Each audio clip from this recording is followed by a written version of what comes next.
Tonight's show is brought to you by Cubbage Electric Plumbing and Construction, Griffin Insurance, and Knox County Veteran Services. Now get ready for the show. The Griffin Insurance Monday Night Sports Talk Show. Live from the WMVO studios.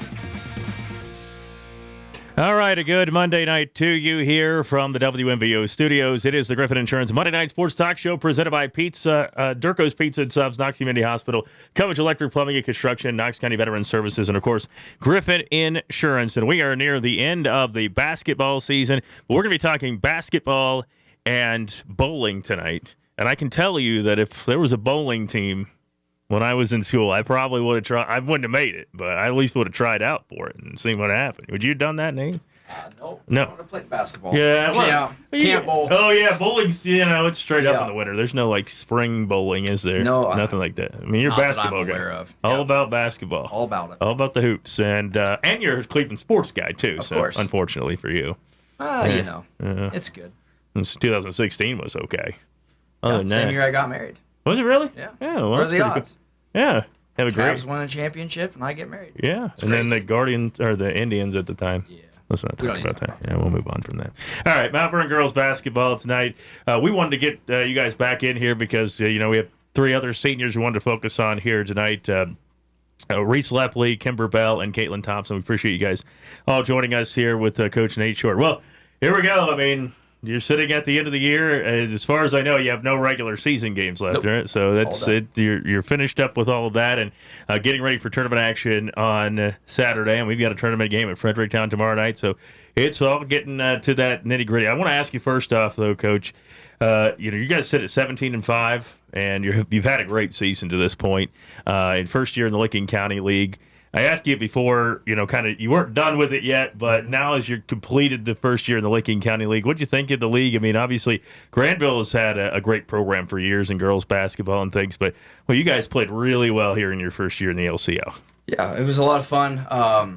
I still think it's interesting that, so we play the big side twice, and then we play the small side once. And so we played several teams on the road. Other teams got to play them at home. Mm-hmm. So to me, counting the small side games for the league standings is interesting. Yeah. So I would like it if we just kept it, big side, your two games you play, home and away would count. But either way, the competition was very good across the board. A lot of different styles of play. The travel was a lot nicer than driving to New Philadelphia. Yeah. But it was a great league. Yeah. When you look back at it, was it like the OCC? Was it when they pressure more? How did it stand out in terms of what they like to do? What you saw from other teams in the LCL? Again, it kind of just varied on each school. I mean, some schools packed it in. Some schools would get up and pressure us.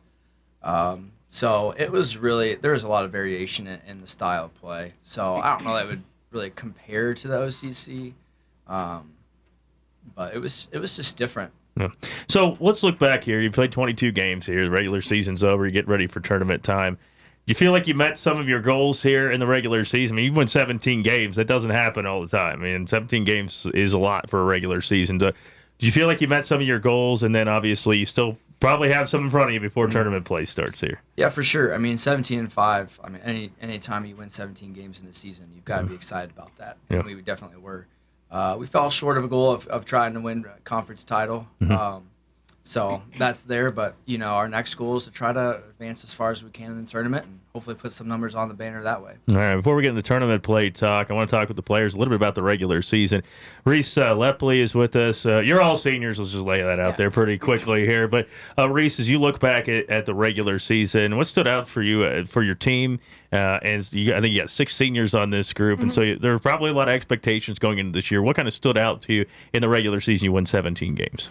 The commitment of the girls was really good. I've been playing with these seniors for my whole life, basically, and we've all stuck with it and been committed. Yeah. Showed up every day, put in hard work. They always say that it's those shots you take in the driveway and in your parking lot or anything like that. It stands out when you get it. And have you guys all been playing together for many years, or is this something where it's like, hey, this is kind of just a couple of years you've been together at the high school level? Yeah, no, we played in the Highland League I've been playing since 3rd grade. Yeah. I think I think them two joined in a little later, but we've been playing since elementary school, really. Yeah, that makes me feel a lot better because I was going to put my son in basketball, and I was like, wait a minute, okay, he's almost in second grade now, and he hasn't played basketball. So third grade, that's the time to start it. All right. Yeah, sure. But Kemper Bell, looking at back at the regular season, what stood out to you about this team and just this group in general that won 17 games? I think this year we were just really scrappy. I think we have like a lot of talent. We have some younger girls that really stepped up. Maddie and Isla, I think that they've really just like kind of helped mesh the team together. We have sort of like a younger team, even though we have our seniors, but I don't know, I think that just really helped. Yeah. As we look at it, Caitlin, what stood out to you the regular season? I'd say we're just really close as a team, especially, and we like playing to each other's strengths. Like, we like to see each other succeed, so I think that helps us just play really well every time we go into a game. Coach, you kind of heard him mention it there. You got 6 seniors, but you got these young girls that you're trying to get some minutes for, and you got to have that. These 6, the 3 here, and then the 3 that were here before, the 6 are gone after this year, and you got to have somebody step in those roles. So how important is it kind of pepper in those young girls that they're able to get some minutes, get that experience at the varsity level, while also getting these seniors, their time on the court in their final year? I don't know. It seemed pretty seamless. The senior class has just been a joy to be around, and they worked really well with some of the younger girls to help them feel comfortable playing with them. It would be intimidating to play with. They've played together for that many years. But what really made this team work was how they all meshed together. Kind of like KT said down there, everyone played to each other's strengths, and that's what really worked for us. Yeah, we're going to talk about the game against Lakewood, which is a great finish. Yeah. The rest of the game, you still got great the finish. Win. Yeah, great finish. We're just leaving it at that. Yeah. Before we get to talking about that in the regular season, I want to ask you about the tournament draw. We talked about the RPI thing, and how it's kind of different this year. It's so much different. Again, the kids don't really understand it as well, but you and I can talk about it at least. But you talked about the RPI thing. Did you feel like you got where you wanted to be on the seed line there? You guys are a 5, and then just the process of going into this where it's so weird right now how the OHSA has it. I'm not complaining. I'm not saying I like it one way or the other, but it is kind of weird, that you can play one game and basically be in a district final game. Love it. Yeah. Hey, I love it. It's great. But in terms of how you went about this, what was kind of the game plan and where you guys ended up on the bracket? Yeah, so we'd been sitting about 5 for about a month, and we just honestly kept taking care of business and getting wins, and that helped us stick right there. The staff, we had gone out and tournament scouted numerous nights kind of leading up to the draw, trying to find the best matchup for us that we could. And it's different, when I had done this before, there were like 40-plus teams that we had to vote on. There's no way anybody can vote accurately on where each team should go when there's 40-plus teams. There's no way. So this kind of takes a little bit of that out of it. I'm a big numbers guy, so I like RPI. Math teacher. Yeah, love it. So I think that was nice, not having to worry about that going into it. That definitely impacts how we're scheduling going down the road. But yeah, we're super grateful for where we're at. Briggs at the 8th seed kind of jumped on us sooner than I thought that maybe a team would, and that's fine. They have to travel up to Mount Vernon, which is a tough place to play. Yeah. Played pretty well there all year, so I'm excited about that opportunity to host a game as well. And then we go from there. Yeah. From a player's perspective, Reese, how cool is it to be able to play a tournament game at home and be able one last time you play at the Hive and hopefully get a victory and move on in tournament play? Yeah, I've never played a tournament game at the Hive, I don't think. And I think it's a good opportunity for us. Coach has said that we're in a good spot, and I'm hopeful for. It's a tough place to play. The fans are great there. Yeah, I agree. And looking at it, Kemper, getting one last chance there at the Hive, how's it feel to get that opportunity there in tournament play? Feels good. I'm excited. We've only lost one game so far at home, so it's a good place to play. I'm excited. Yeah, obviously you got a little bit of a home court advantage there, Caitlin, at the Hive. How does it feel to get an opportunity in tournament play? It's winter, you go home, an opportunity as a senior one last time at the Hive. Yeah, I'd say we're fortunate enough to have our first tournament game at home during volleyball as well, and it made us play amazing. Yeah. It was a complete game changer, and so I'm looking forward to that. You know, many years ago, when I was in high school, Centerburg went to Mount Vernon to play a game when it was the neutral sites. Yep. Yeah, did not go well. That was the end of our season there. But it is a different feel, obviously, when you're the home team because Sure. The Hive, I'm telling you, is a very difficult place to play. And I will tell you, I've never been more uncomfortable there, though, when they did the Silent Night thing and I was broadcasting the game. Yeah. And I was the only one talking. It was very Everyone heard you. Yeah, it was very uncomfortable to do that because I was like, all right, just score your 10th point already. All right, we're going to talk about the end of the season, of the regular season, and then obviously give you some information about getting that out to that tournament game because we want you to go see it, 1 p.m. on Saturday afternoon there at the Hive. I do want to thank Griffin Insurance, Durko's Pizza and Subs, Knox Community Hospital, College Electric, Plumbing and Construction, and Knox County Veteran Services. It is the Griffin Insurance Monday Night Sports Talk Show. Take this break. We'll come back and more program coming up on WMBO. Good afternoon, Vernon Sports. I'm Betty Wells. In men's college basketball, Micah Parrish scored 30. John Mobley added 21, but the rest of the Buckeyes combined to score just 20 as Ohio State fell on the road against Nebraska 79-71 on Sunday afternoon. Here's head coach Jake Diebler on needing more from his front court. Both those guys, made shots, and, we need some of these other guys, we got to be better. We got to finish better in the paint. We need some of our forwards to step up and be more efficient in there. I think they're getting a little sped up in traffic and got to just play with a little more poise.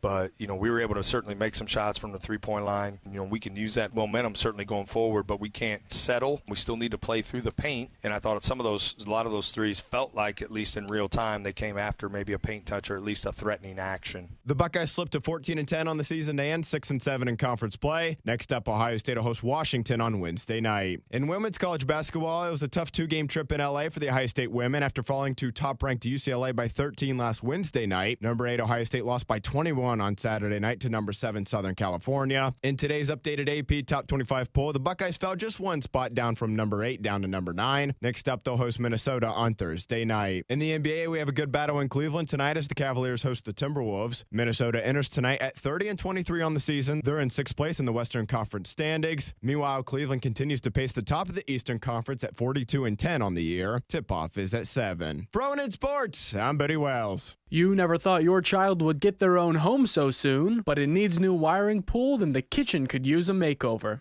It's time to get in touch with Cubbage Electric and Construction. Give Brian and his team a call at 740-627-8004. Cubbage Electric and Construction is a proud sponsor for all the local high school teams. Cubbage Electric and Construction, 740-627-8004.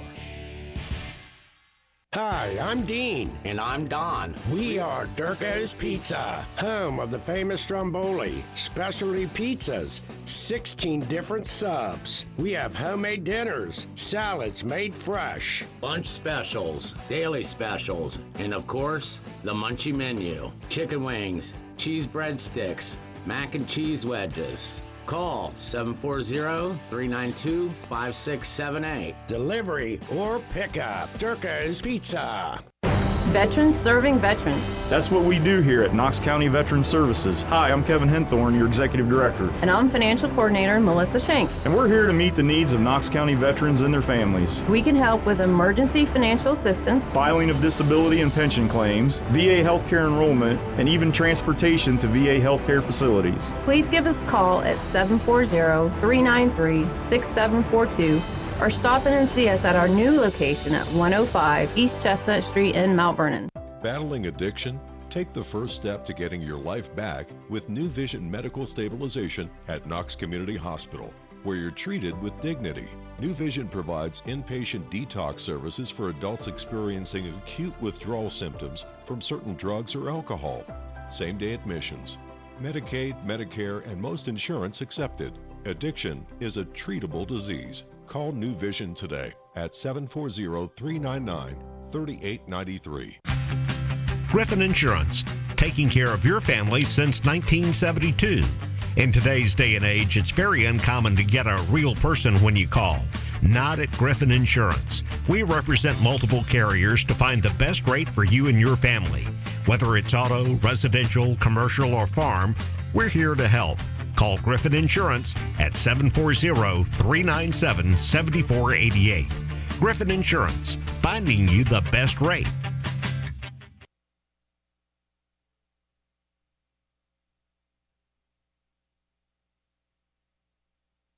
All right, welcome you back here. It is the Griffin Insurance Monday Night Sports Talk Show. Appreciate you joining us here at Mount Vernon Girls Basketball. They're going to play 1 p.m. Saturday at the Hive, and it is tournament action against Columbus Briggs. And if they get a win, which we're hoping that they can do this, you would end up going to the Expo Center, 8:30 p.m. on the 21st. And then if you win that one, you're heading to Pick North. Hopefully we're heading to that one, too. Yep. I'm all for it. I'll follow you guys all the way to the state championship game. Let's go. You know, we want you to play in the senior showcase, which is coming up March 14th at Fredericktown. A little shameless plug. But, you know, hopefully you guys go all the way, and you're like, I'm tired. I don't want to play in the senior showcase. But we do want you to play. We'll go one step at a time. How about we do that? But, yeah, and that will begin this Saturday for you guys. But before we talk about that, I want to look at the Lakewood game. You know, this is a game that I was able to keep an eye on and things, and like we were kind of talking about, it was a good ending. I mean, 38-36, you went on a game winner there. You know, at the end of the game, I did see one of the fans. I was telling Curtis, I said, I watched the end of the game. This guy was like yelling from Lakewood as he was walking away, and I know you were just walking. So it got intense there at the end. It was an interesting end. Yeah, but in that ballgame, what stood out for you, for your team, like from the beginning to then there at the end, game-winning shot there? Yeah, I mean, all year, we've kind of been slow starters for most of the year, and then in the second half, we kind of kick her into gear. Yeah. We waited a long time to kick it into gear against Lakewood, and I would have liked it if we had kicked that a little bit sooner, but it made for an interesting ending. But this team's been resilient all year. They fought, even when shots don't fall. They keep defending, keep trying to get those turnovers and convert on the other end. So they just kept fighting like they have all year, and somehow, you know, there are some of these games where we've been down late and find a way to win. And hopefully we'll keep. Hopefully we're not down late, but hopefully we can continue to find ways to win. Yeah, we're going to talk a little bit about the end of the ball game there. But Reese, you look back at that game and throughout, what was kind of your overall thought of that game against Lakewood? You guys ended up winning by 2. I thought we just had to go out there and do our job, really, and we came out from the half, and I think we executed pretty well and converted a nice little game winner there then. Like I said, Curtis was there, so I knew it was going to be a game-winning shot. I just didn't know who it was going to be. No, but we'll talk about that shot there and that kind of play at the end. But what stood out to you maybe in that first half there with Lakewood to where you guys were able to finish and get a win by 2? I think we just we just started out horrible, honestly. Yeah. we can just go out and say it if you want, Kimber. I mean, we usually never start. I mean, we do start out slow, but that was pretty bad. But yeah. I mean, I think we did a good job of just bringing it back as a team. Yeah. I mean, we had a good talk at halftime, and I think we just knew we had to step it up if we wanted to walk out with a win on senior night. Caitlin, can you follow that up at all? Yeah, I think it's just it's hard to play on senior night, especially with so many seniors. It can be emotional, so you don't really know what's going to happen. But I have faith that we can pull out any win, really. I never doubted us that game. Well, that's good to hear there, too. Yeah, it's like the homecoming. They always say, like, football with homecoming, there's all this going on. You got all the cars, and it gets a little crazy. And it does get emotional on senior night. You got 6 seniors that are a big part of what you do, a big part of 17 wins in their final year of the high school level. It is an emotional time and things like that. And maybe it is hard to focus your mind. So you look, though, at the end of the ball game as you got towards the end. And I kind of watched this at the end. And, you know, it was kind of weird on the video. I couldn't really see, and this is either I'm old or the video, I don't know. But I couldn't tell if the ball actually went in at first. And, you know, it was a wild ending. So tell us a little bit about. And there was no foul called at the end. It was the ball was in the air. Hey, you know, you see what happens and things. But take us back to the timeout before and what your idea was going into that last play on offense. Yeah, to be honest, we didn't really call timeout in the last minute and a half. I could feel Coach Bellman he's the timeout police. He tries to get me to call a timeout all the time. But we had practiced the situation numerous times throughout the year of, you know, getting down to the end of the clock and how we want to space the floor and what we want to run. And I felt like we were going to be prepared for that in that moment, and I didn't really want to give Lakewood a chance to set their defense. The girls just did a great job of executing that at the end. And that ball, I mean, you're going to have to try to find a clear image because that ball literally rested on the rim for what felt like an eternity. Yeah. And then somehow it fell back in. And then we executed it on defense at the end, stole the deep pass that they threw in. Yeah, I was just really proud of how they executed there. There at that last possession, what was the hope of, like, did you want to have them start going at like 8 seconds so you get that last shot? I mean, what was the hope there? We might have gone a little sooner than I had liked, but that's okay. Gave us a chance to maybe get no board put back if it didn't go in. Yeah. So yeah, there's usually a time that we want to start that, but it worked out. What was the play call, if you can say it? I mean, no, we keep. Okay. We can't do that. All right. We can't do that. All right. Well, I gotta try. You know, if I didn't ask these questions, Curtis would. Now, someone out there's watching. Yeah. They're and trying they'll to pick know. it up. And they'll know. That's right.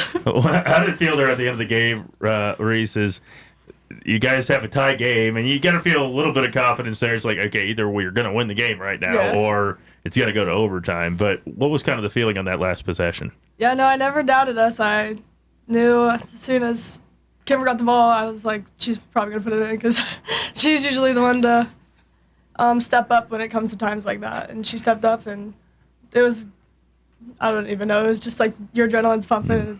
I was in the game at the time. It was just exciting. Yeah, absolutely. Caitlin, I want to ask you, what was it like there at the end? Kind of take us through that last possession there on offense. Yeah, I was on the bench at the time, and every single one of us on the bench was just on the edge of our seat, and we just exploded once it went in. And I knew it was going in because Kimber doesn't miss. All right. Kimber doesn't miss. Kimber doesn't miss. So, Kimber, you don't miss. You just come through. Clutch. You don't miss. So take us through that last possession. What did you kind of see? Did you just kind of see a lane where you had an open look and said, I'm taking it? Was it you looking at the clock saying, hey, the time's running out, I guess I got to take it now? What was kind of the thought process there? Yeah, I mean, I set the screen a little earlier than I should have. But, and then when I rolled to the basket, I mean, I really had no chance other than to try to score. So the time was running out. So you guys got the win. Let's look at the Granville game, Coach, real quick. 43-35. Yeah.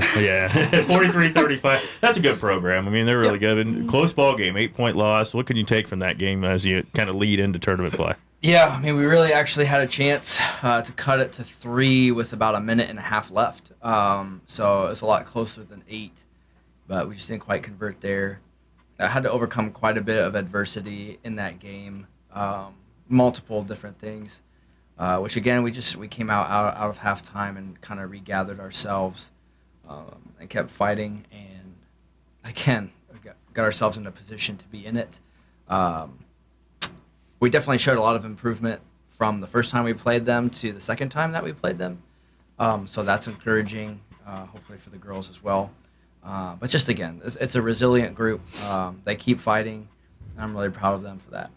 As you look at it here now, you got tournament play Saturday, 1 p.m. at the Hive. Get there to the Hive. Mm-hmm. Check out these girls playing here. But you've got a 7-day layoff here between, which isn't very typical when you go through a regular season. So what's kind of the plan for you this week? Do you try to pick up a game? I know, like with East Knox, they were to pick up a game with Johnstown because they had a gap. I think their gap was a little bit longer than 7 days. Yeah. So, but what's kind of the mindset of coaching going into this week?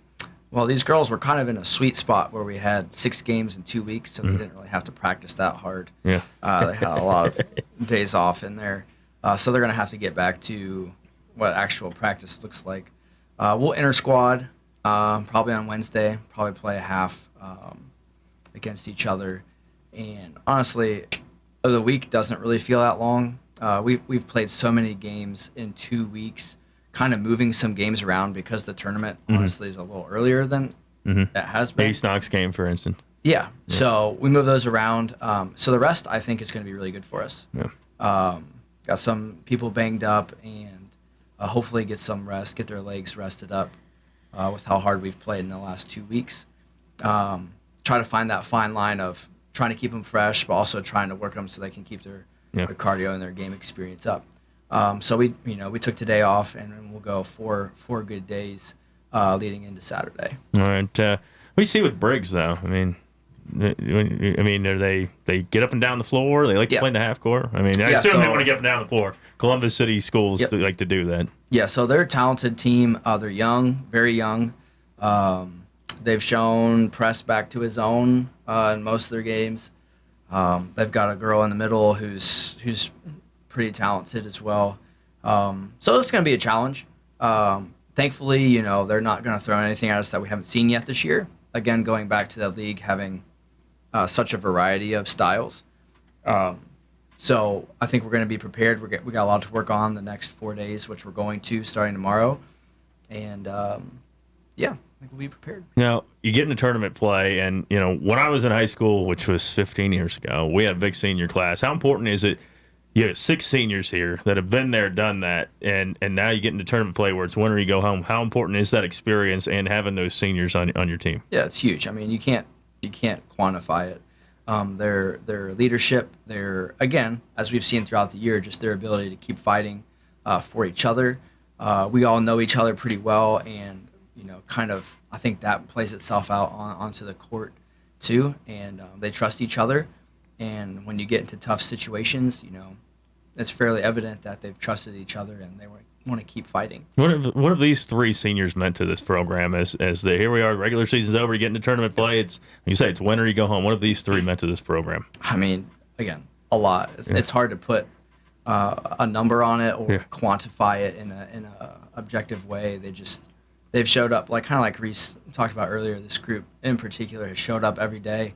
They play hard. Mm-hmm. There aren't attitudes. They care about each other a lot, and to me, whatever the outcome is at the end, they've been fun to watch and fun to coach and represent Mount Vernon. Excellent season for the Mount Vernon girls basketball team at 17-5, looking to pick up win number 18 Saturday afternoon as they will host Briggs at 1 p.m. in tournament play at the High. Well, best of luck to you girls and to you, Nate, as well, to the game on Saturday. And once again, we appreciate Nate Short, Reese Leffley, Kimber Bell, and Caitlin Thompson joining us from Mount Vernon girls basketball. Here in the program, presented by Griffin Insurance, brought to you in part by Durko's Pizza and Subs, Knox Community Hospital, Cummins Electric, Construction, and Plumbing, and Knox County Veterans Services. All right, we're going to take this break. We'll come back. We'll talk some bowling next. It's WMVO's Monday Night Sports Talk Show. Time and Temperature is brought to you by Knox County Veterans Services, located at 105 East Chestnut Street, Mount Vernon. Stop in and see us today. It's 7:29 and 30 degrees. Griffin Insurance, taking care of your family since 1972. In today's day and age, it's very uncommon to get a real person when you call. Not at Griffin Insurance. We represent multiple carriers to find the best rate for you and your family. Whether it's auto, residential, commercial, or farm, we're here to help. Call Griffin Insurance at 740-397-7488. Griffin Insurance, finding you the best rate. Battling addiction? Take the first step to getting your life back with New Vision Medical Stabilization at Knox Community Hospital, where you're treated with dignity. New Vision provides inpatient detox services for adults experiencing acute withdrawal symptoms from certain drugs or alcohol. Same-day admissions. Medicaid, Medicare, and most insurance accepted. Addiction is a treatable disease. Call New Vision today at 740-399-3893. You never thought your child would get their own home so soon, but it needs new wiring pulled and the kitchen could use a makeover. It's time to get in touch with Cubbage Electric and Construction. Give Brian and his team a call at 740-627-8004.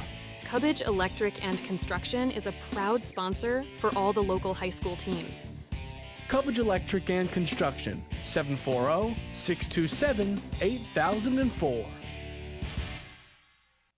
Veterans serving veterans. That's what we do here at Knox County Veterans Services. Hi, I'm Kevin Henthorne, your Executive Director. And I'm Financial Coordinator Melissa Schenk. And we're here to meet the needs of Knox County veterans and their families. We can help with emergency financial assistance, filing of disability and pension claims, VA healthcare enrollment, and even transportation to VA healthcare facilities. Please give us a call at 740-393-6742 or stop in and see us at our new location at 105 East Chestnut Street in Mount Vernon. Hi, I'm Dean. And I'm Don. We are Durko's Pizza, home of the famous Stromboli, specialty pizzas, 16 different subs. We have homemade dinners, salads made fresh, lunch specials, daily specials, and of course, the Munchie menu. Chicken wings, cheese breadsticks, mac and cheese wedges. Call 740-392-5678. Delivery or pickup. Durka's Pizza. WMVO Weather Center forecast. It's currently 32 degrees under clear skies. The wind is calm. The forecast for this evening, cloudy. We'll have temps of 25. Overnight, cloud-filled skies. We'll have temps of 25. And then tomorrow, cloudy with a light breeze with a chance of light snow. 32. That's Storm Track weather on the heart of Knox County. WMVO. Time and temperature is brought to you by Knox County Veteran Service.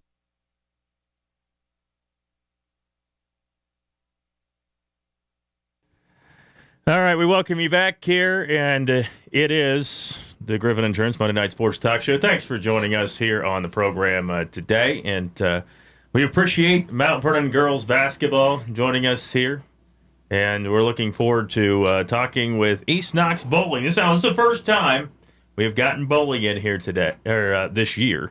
I mean, it is the first time today, too, I guess, but we appreciate you guys joining us here, talk a little bit about what's going on with East Knox Bowling. So Chip Posterix with us. Have known Chip probably longer than anybody that's been on this show. So it's been a long time since I've known her. Long time. And we appreciate Maddie Huffman and Ryan Peck joining us as well. I was telling the guys when, or I was telling Nate and I was telling the girls there that when they came in here that I would have probably tried to bowl if they had bowling when I was in high school. Now, you guys probably Some schools did.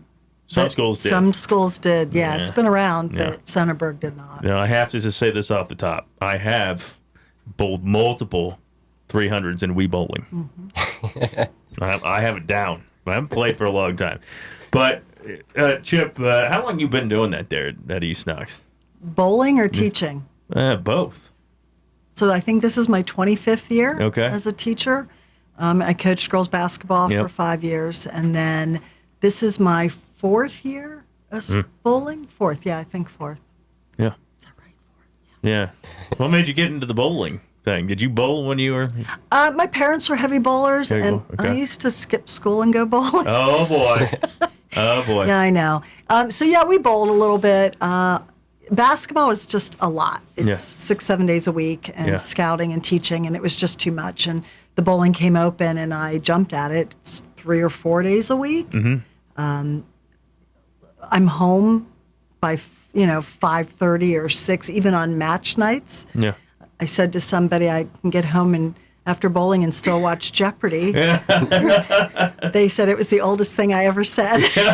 What time do you guys start a bowling match then? 4. 4 o'clock? Oh, yeah. Well, that's We're done by 6 most nights, right? Oh, that's great and stuff. practice is 3 to 5, 3 days a week. So it's a lot less time commitment. Well, when we talk about practice, what goes into practice? Is it just simply bowling against each other? Is it technique? What goes into bowling practice for a couple hours? In the beginning, it's working on kids' techniques. We have a lot of brand new bowlers this year. Mm-hmm. So the kids that are just coming in, we're working on techniques. And I have Lindsay Jensen as my assistant coach. Mm-hmm. Her son Will bowled for me last year, went to States. Lindsay, she sees it. She can do the techniques. I do the basics. I always say I just get the kids on the bus, and then she takes it from there. So in the beginning, it's technique and getting them to understand where they are and learning oil patterns. Then throughout the year, there's weeks that we don't have practice because we're at the match. Yeah. So we went probably 3 or 4 weeks without a practice. Wow. It was match after match after match, which is still bowling. Yeah. But you don't really get to work on their technique much. And then we like to do, tonight at practice, we played Scotch doubles. So the kids, I think you enjoy that. Oh, what is that? You guys want to explain that to us, Ryan? So you'll pair up. You'll get 2 people together. Yeah. And one person will bowl the first ball of a frame, and then the next person will pick up the spare, and then you switch, and you just continue that for the whole game. That sounds cool. Yeah, it's really fun. And we typically have, we partner the boys and the girls. Okay. Tonight we had 4 and 4. So it's interesting to see the kids having to learn to pick up spares. Maddie, what year are you in school? I'm a Sophomore. Sophomore. Can you grab that mic and like pull it towards you? The one in front of you there. I'm a sophomore. Yeah. Yeah. Okay. Perfect. So, why pick bowling? I mean, if I was in school, I would be all over bowling, but I'm not in school anymore. So, why pick bowling? Last year my older sister did it, so I thought it would be fun and we would bond together.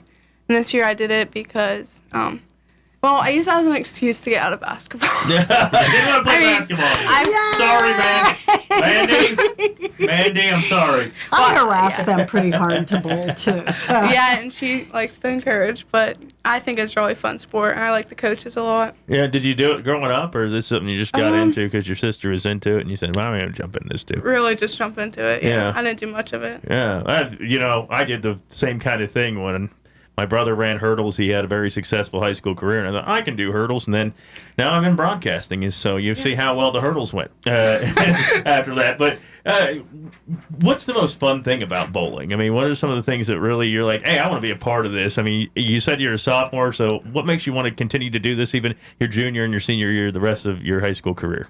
The coaches are really nice, and then my friends bowl. Like, I have a pretty good team. So it's fun, and it doesn't take up a lot of time. So I can still live a lot out of it. So. Yeah. What have you learned so far in your year of bowling? Definitely don't get upset. Don't get upset. When you get upset, you do bad. What do I tell you guys to be? Happy, and a smile, goldfish. Be a goldfish. Happy and a goldfish. If I knew that somebody was going to say that tonight. No, but appreciate you guys joining us here. Ryan, what year are you in school? I'll have you swing that mic real quick. I'm also a sophomore. Sophomore. So you got some young kids in They're here. all sophomores. Everybody on your team sophomore? I have a junior that bowled JV, Okay. and I have one freshman that's a JV bowler. But sophomores. the meat of my program are all sophomores. Oh, very cool. All right, Ryan, how long you been wanting to do bowling? Have you always wanted to do it? So I picked it up last year. Okay. Just I knew a lot of the varsity team last year. I looked up to them, and they did it. So, and a few of my friends were joining, so I figured I'd give it a shot. Yeah. When you get into bowling and things, there is the technique. I threw the ball at first. I was like, hey, I'll just kind of throw this as hard as I can. And that did not work. And then I thought, well, I'll just try to line it up and not really worry about throwing it as hard. That was probably better than the other one, but it still wasn't very good. Is there kind of a technique? Do you try to spin it, Yeah, you gotta spin it so that it comes in and hits the pins at an angle. Yeah. Because the best way to get a strike is between the head pin and the pin slightly to the right. Yeah. And if you come in at about a 6-degree angle, it gives you the best probability of getting a strike. Yeah. And to do that without curving the ball, you have to stand somewhere about in the middle of the lane to the right of you. So you gotta throw the ball so that it spins and comes in and hits the pocket at 6 degrees. He's the science. Yeah, I was going to say, whoa. Now I don't think I could bowl at all, Jeff. But to kind of master something like that and do the spin, is it like with the wrist or what? How do you have to do this? Is it with the ball but not the wrist? Well, explain the two ways that we do it. You can bowl one-handed or two-handed. Okay, yeah, I've seen the two-handed. That kind of that's hard for me. The main difference between them is one-handed you have your thumb in the ball and two-handed you don't. Okay. And the way you hook the ball with them, it's about the same. It's just kind of you turn your wrist a bit and it rolls off your hand so that it's spinning at kind of 45-degree angle. All right. Those are revolutions. You want to see the ball. You'll see it actually with the designs. Okay. It's pretty cool when it does it right. Yeah. Well, I appreciate you guys joining us here on the program. So, where do you practice? I mean, where do you bowl? Colonial. Okay. Mm-hmm. Centerburg, Mount Vernon, Highland, MVNU. We all practice out of Colonial. Oh, that's cool. That's our house. All right, that's pretty cool. So let's talk a little bit about how the season works here. You're in a conference, right? I mean, you're in the KMAC, right? Correct. You bowled in the tournament. We'll talk about the tournament here coming up. But how did the regular season go? How many matches do you have like in a regular season? You're allowed to bowl 24 matches, and that includes your sectional tournament and your league tournament. So, we can bowl, everybody in our league there's 7. So we have, there's 7 teams. So we bowl each of them twice. Okay. And then I try to get them into tournaments at lanes, like our sectional tournaments at HP lanes. Mm-hmm. So we did a tournament down there just so they could become familiar with the lanes. Okay. And then we bowl Heath. We bowl Mount Vernon because it's close. Yeah, sure. They're right there, try to save some money. And then, so you just try to, we bowled Lexington. I bowled Lexington. I've been there. Yeah, it's a nice house. So I try to get the kids different things. Yeah. Like last year, we did a lot more tournaments because the kids were older and they had bowled and they had that experience. So we did a couple of tournaments, especially to get them ready for the postseason. This group being so young, they're like very young. I'm not going to throw them into a big, we were invited down to this Division II state kickoff. That teams from last year who were at state can come down and see where they were. I wasn't going to take all these young kids down there because it's not the same team. So you kind of judge it by their ability. Okay, we're going to talk about the K-Bag tournament and then what's to come as well. But I want to ask you about building the program here. You talk about the fact that you got a lot of sophomores here.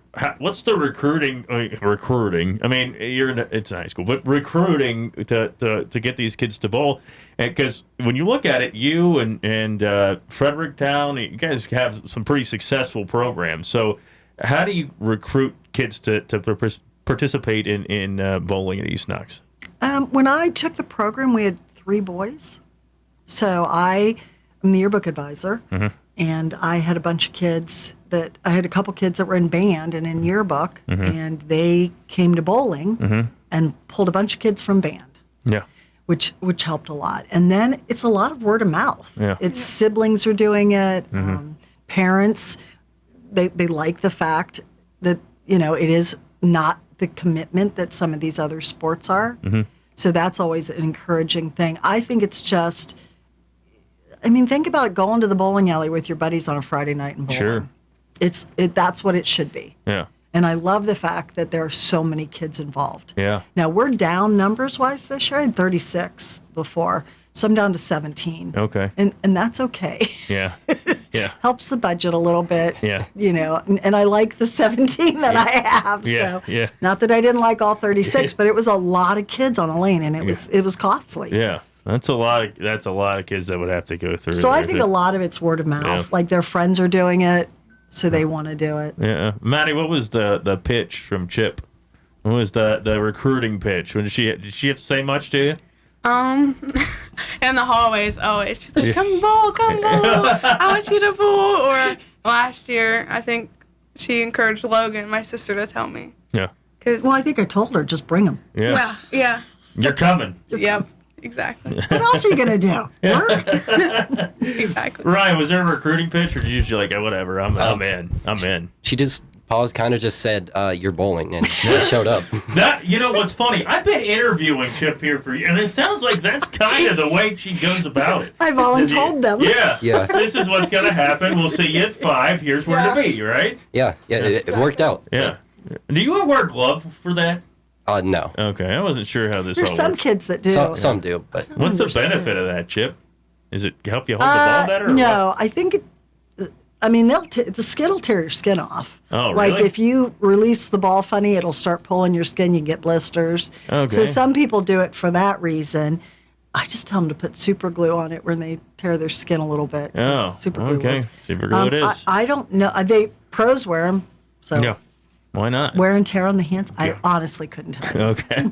We're going to talk about the K-Mac tournament, how that went, and what's upcoming, because beyond the K-Mac tournament, there's more bowling to be had. So we're going to talk about that. Chip Posterick's the coach of the East Knox bowling team, and Maddie Huffman and Ryan Pack, we appreciate them joining us here. And, by the way, bowling alumni Gary Cooper is in the other room. Yep. I don't know if he heard me. And did you coach Gary? I did, yeah. What'd you think of Gary as a bowler? He's in there. He's even wearing a purple shirt today. Yeah. Gary's fun. Yeah. I didn't recognize when he cut his hair. Oh, okay. He did. And he looked grown up all of a sudden. Well, he's in the other room right now, and he was a bowler there. And we always tell him, because we've talked about having not having a bowling team here, because that would be embarrassing for a majority of us here, but if we all had a bowling tournament, will Gary win? Probably. All right, let's yes. let's take this break. We'll come right back. More of the Griffin Insurance Monday Night Sports Talk Show coming up. You never thought your child would get their own home so soon, but it needs new wiring pulled and the kitchen could use a makeover. It's time to get in touch with Cubbage Electric and Construction. Give Brian and his team a call at 740-627-8004. Cubbage Electric and Construction is a proud sponsor for all the local high school teams. Cubbage Electric and Construction, 740-627-8004. Hi, I'm Dean. And I'm Don. We are Durka's Pizza, home of the famous Stromboli, specialty pizzas, 16 different subs. We have homemade dinners, salads made fresh, Lunch specials, daily specials, and of course, the Munchie Menu. Chicken wings, cheese breadsticks, mac and cheese wedges. Call 740-392-5678. Delivery or pickup. Durka's Pizza. Griffin Insurance, taking care of your family since 1972. In today's day and age, it's very uncommon to get a real person when you call. Not at Griffin Insurance. We represent multiple carriers to find the best rate for you and your family. Whether it's auto, residential, commercial, or farm, we're here to help. Call Griffin Insurance at 740-397-7488. Griffin Insurance, finding you the best rate. Veterans serving veterans. That's what we do here at Knox County Veteran Services. Hi, I'm Kevin Henthorne, your Executive Director. And I'm Financial Coordinator Melissa Schenk. And we're here to meet the needs of Knox County veterans and their families. We can help with emergency financial assistance, filing of disability and pension claims, VA healthcare enrollment, and even transportation to VA healthcare facilities. Please give us a call at 740-393-6742 or stop in and see us at our new location at 105 East Chestnut Street in Mount Vernon. Battling addiction? Take the first step to getting your life back with New Vision Medical Stabilization at Knox Community Hospital, where you're treated with dignity. New Vision provides inpatient detox services for adults experiencing acute withdrawal symptoms from certain drugs or alcohol. Same-day admissions. Medicaid, Medicare, and most insurance accepted. Addiction is a treatable disease. Call New Vision today at 740-399-3893. All right, we are back here on the Griffin Insurance Monday Night Sports Talk Show. Thanks for joining us here on the program today. Once again, thanks to East Knox Bowling for joining us. Gary texted me, which he's in the room right across the globe. He says the gloves are for sweat. They're cheaper than a few rosin bags. So makes sense. And you guys use rosin bags? I thought that was just for pitchers in Major League Baseball. We're not allowed to use rosin, but we can use a puff ball. What's the difference for that? The rosin gets on the floor, and it's like a powder. So they allowed. The state just makes weird rules sometimes. So tell me about it. I will not comment further, but yes, tell me about it. You guys joining us here. All right, so you had bowled the K-Mac tournament the other night. Now, I wasn't there. I was going to ask Nate about it, but we were kind of in a hurry before we got all the air for that Fredericktown-Cardington game. But you bowled there. Every K-Mac team participates. I mean, does every like regular school that's in the K-Mac for like basketball, does they all have a bowling team or no? Danville does not. Danville does not. Crestline is not in the K-Mac for anything else, but they're in for bowling. All right, so they take that spot. Loudonville does not. Loudonville does not. Okay. Although we got to get them rolling. Ed Honenbarger, start a bowling team at Loudonville. Alex Bernard, my assistant coach from the last couple of years, actually is a teacher at Loudonville. Yeah. And he has thought about it and tried, but they don't want to pull from the basketball programs. Okay. All right, fine. There's some kids that just don't play basketball that would bowl. Correct. I mean, that's my thought anyway. All right, the K-Mac tournament, though, took place the other night. So how does this all work? I mean, you get over there, you take everybody, you choose a couple. How does this work? Well, it's tight. Mm-hmm. It's a small lane. We were on 13, 14, we were 15, on, 16. No, we were on 11, 12. But we were there on is 11, 13, 12. 14. They only have 14 lanes. So, and so we were on a pair of lanes. Typically, the boys would have it one night, and then the girls would come in the next night. Mm-hmm. But to try to save, again, 2 trips up there. Yeah. They said, why don't we just have the boys and the girls on the same night, which I was all for. I thought that worked out well. It saved us an extra trip. Yeah. So we were all on a pair. So there were 2. So there were 3 teams on one end of the lanes and 3 teams on the other end. Okay. And when you say How are there 7? When you say teams, how many people are on each team? Is it just? Oh, you can take up to 8. Okay. I took 7 girls and 6 boys because I knew it would be tight quarters. Yeah. And they all stand and there's not a lot of room. Yeah. And so that they would just alternate, boys are on one lane one game and then the next frame they'd go to the other one. And I thought it worked out well, except the girls don't throw as big a hook as the boys. So they just kind of push the oil down the middle. Okay. The lane pattern, the oil pattern, which didn't help the boys at all. So it didn't really affect you guys. It's a heavier oil pattern as it did for the boys. And after about the third game, the oil was gone. Like it was just not where it needed to be. I see. And we did not bowl a good third game. I see. We appreciate Chip joining us here. So tell us about the KMAC tournament. I mean, overall, what did you finish? What kind of stood out for you in the KMAC? Sorry, I saw that look on your face. Oh, okay. So we have a kickoff tournament in the fall. Yeah. And it's the KMACs. The kids all come. The schools kind of see where you are. And we finished 3rd. Northmere won it, and then Fredericktown. And then the boys finished 3rd. Our girls finished 5th, I think. And I was okay with that, I thought, for being as young as they are. And so then through the season, it's been kind of a battle. Northmore won the league. The girls were undefeated. The boys lost 1 match. And then Fredericktown was 2nd. We were 3rd in the league for this year for the boys, and the girls were 5th, which is right where we finished in that tournament. Yeah. But teams that beat us early, we lost to Mount Gilead and Fredericktown the first time we played them. The boys beat them the second time. Yeah. Now the girls didn't, but they beat teams that other people didn't beat. Yeah. So it's kind of so the tournament, the girls bowled well. They didn't really, we didn't pick up spares very well, either group. And the girls finished 5th. The boys, we were leading the first 2 games. And then we had, I think, 12 splits in the 3rd game. Oh, wow. Yeah, it was. There was a lot of little red dots up there. Yeah. And we ended up.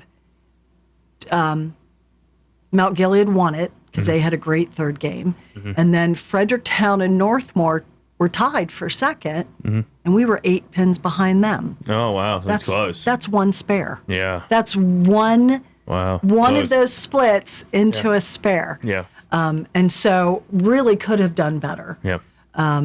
But it just, some days Ryan's first game was a 192. Yeah. What was your second game? Like a 149, I think. It wasn't great. Yeah, but it was, but we have, we have kids that bowl 220, and then the next time they'll bowl 117. So it just depends. And as the oil pattern changes and the lanes dry out, you have to really adjust. Yeah. And the kids that get that adjust well, and others just it's hard. don't. It's hard, and they want to pick up spares. And if it's a split, my thing is pin count. Get the 2. Don't go for the spare. Get the biggest amount of pins. So 8 pins. Yeah. So. Maddie, what stood out to you at the KMAC tournament overall? What do you mean by that? What stood out? I mean, did you feel like you did well? Did you feel like it was the oil pattern thing? I did all right. I think I definitely could have done better. There was a lot of people, so it was intimidating. Yeah, you got to squeeze through everyone, and then it was loud. Yeah, very loud. Very loud. I struggled. I had to move a lot, and I didn't really know how to, but coaches helped me, so yeah, I got through. Ryan, what stood out to you for that KMAC tournament there? Probably just how fast the lanes broke down. Yeah. By the 5th frame in the first game, I already had to move I think it was 3 boards left, which, if you know anything about bowling, that's a lot for 5 frames. Yeah. Is it Baker's games or straight up just games? 3 10-pin games, regular games, and then 6 Bakers. Okay. So, I know a little bit about bowling. I mentioned the Baker games here. So, what's next, Chip? The boys go to the sectional tournament on Friday. Okay. Down at HP Lanes in Columbus. Okay. And the girls go back down on Saturday. All right. For the HP Lanes again? At the HP Lanes again. And so there's 30 teams, I think, at sectionals. And the top 12 qualify for districts. and the districts are the following Tuesday. So there'll be 30 boys teams again. Oh, no, I guess the girls are there on Tuesday too. And top 2 go to states. Oh, wow. So it's Is there any individual part of this? Correct. If your teams aren't making it through the top 2 bowlers that are individuals, Okay. can make it through states. Olivia Nastasi did that last year. Okay. Our girls didn't make it through, but she was the top 2. All right. Excellent. Well, if people want to come out and watch this, they can, right? I mean, they want to come out and support? Yeah. Oh, absolutely. Yeah. If you want to go down to HP, it's on Innis Road. Yeah. Grab some pizza and the food is from good. Durko's. From Durko's? Durko's, absolutely. And, Durko's. Then bring it down, and we'll have a great time. But appreciate you guys joining us here. We love to talk bowling, and we appreciate Chip and Maddie and Ryan for joining us here. And best of luck going forward, guys. Thank you. And I will get my kids into bowling. They're Thank gonna you. They're going to be. But you ever do the glow bowling thing? We don't. We should do that. Yeah, we should do that. Go to the glow bowling thing. We'll actually. I think they do it at Lex Lane's. We'll do it at we do a thing against teachers. I'll have the staff at school come in and try to bowl against the kids. Oh, yeah? Try. Oh, that sounds like an interesting time. Appreciate you guys joining us Thank here you. on the program, and look forward to catching up with East Knox Bowling as they go throughout this year and things, and continue to watch their progress there. But appreciate you joining us here on the Griffin Insurance Monday Night Sports Talk Show. We'll be back at it next week for the show as well. Thanks for joining us on WMVO. That's a wrap.